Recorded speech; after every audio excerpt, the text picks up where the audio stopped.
Let's ask someone who might know. Joining us now, Republican Congressman Tom Cole of Oklahoma. Congressman, thank you for being on the show this morning. Thank you. Front page of all the papers, but I'll just grab the headlines off the Wall Street Journal. Trump makes deal on debt, irking GOP.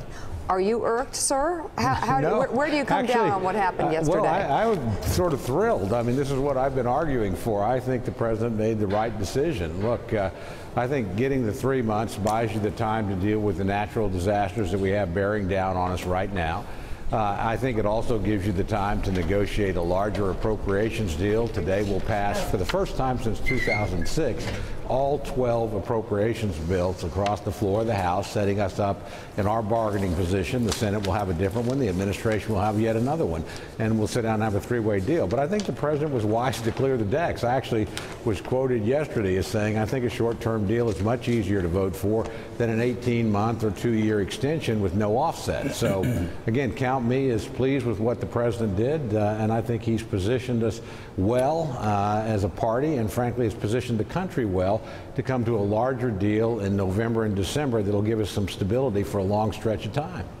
Joe? Well, and Congressman, doesn't it also give you guys the space to do that? The inbox is so massive with Harvey, with the debt ceiling, with tax reform. You've got Irma coming in. We've got a Cat 5, one of the most powerful ever, that's going to possibly hit Miami.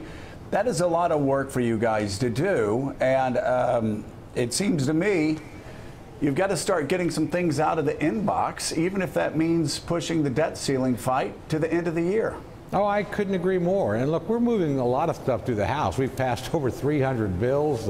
But again, we're going to do all our approach bills through the committee and across the floor for the first time in 11 years. So we think the House has been extremely productive. It's tougher in the Senate. We understand their rule structure and the additional burden they have in terms of confirmations of judges and ambassadors and cabinet members and what have you. But look, this is not a bad deal in some way.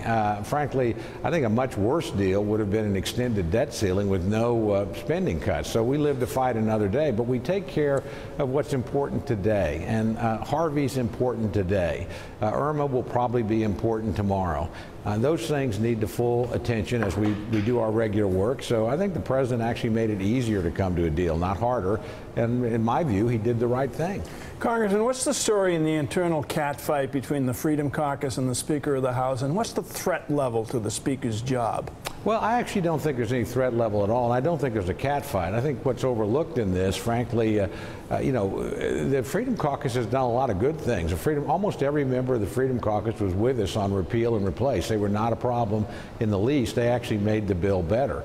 And I would say, you know, you're going to see them mostly with us on the appropriations front as well. So look, I think this is a caucus that's come a long way. I don't always agree with them, but I think they're constructive, serious members. You know, again, we don't have any quite the drama inside the House as people seem to think. I think the Speaker's in a very secure position. People are pleased with him. He's done a tremendous job. So we're looking forward to working with the administration and with the Senate to come to a larger spending deal at the end of the year and put us on a path of stability and getting tax reform done as well, which I think we'll do in partnership with the president. Congressman, my morning of confusion continues. How is the deal the president made yesterday with the two Democratic leaders good for the conservative movement? Well, it's good for the country, first of all, and that's good for the conservative movement and everybody else. Look, we don't need to run out of money in a week or 10 days in the middle of a natural disaster. And if people try to use the debt ceiling to score political points, it almost always fails.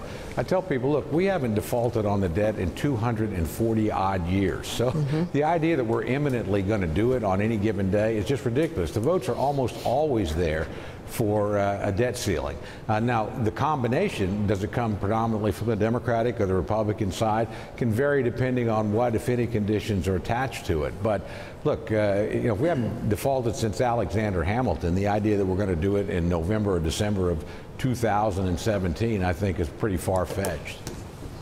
Joe. Congressman, Joe Scarborough here again. I was one of those guys that, unfortunately, too often when I was there, I allowed perfect to be the enemy of the good. so I know of what I speak here. Does this not send a message to some people in your caucus that you're not going to get perfect, but if you get good, getting a good bill written by Republicans is better for them than getting a good bill or a bad bill written by Nancy Pelosi and Chuck Schumer, because that certainly is a reality now that the Freedom Caucus has to face. Well, I would hope all members face that. Look, in my view, presidents of the United States should never be prisoners to any party. You know, Dwight Eisenhower was awfully good at working with Democratic majorities to arrive at sensible solutions, from civil rights legislation to the interstate transportation system. So, President, you know, obviously he's aligned predominantly with the Republican Party, but he's got to be flexible, and he does need to be able to reach into both caucuses to get major legislation done. That's just the reality, particularly in the Senate, where they have this 60-vote threshold. So I think this was, in some senses, a little bit of a declaration of independence by the president, but I think it will serve him well.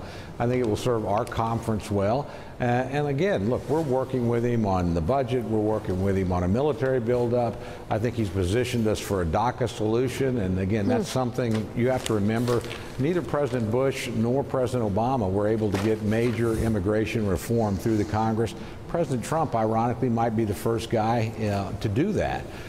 So I think there's all kinds of implications to what he did yesterday, but count me as one that thinks the upside is much greater than the downside. Well, we'll officially put you down as not irked at all. Congressman Tom Cole. Thank you. Thank you. Great to see you once again. And thanks for checking out MSNBC on YouTube, and make sure you subscribe to stay up to date on the day's biggest stories. And you can click on any of the videos around us to watch more from Morning Joe and MSNBC. Thanks so much for watching.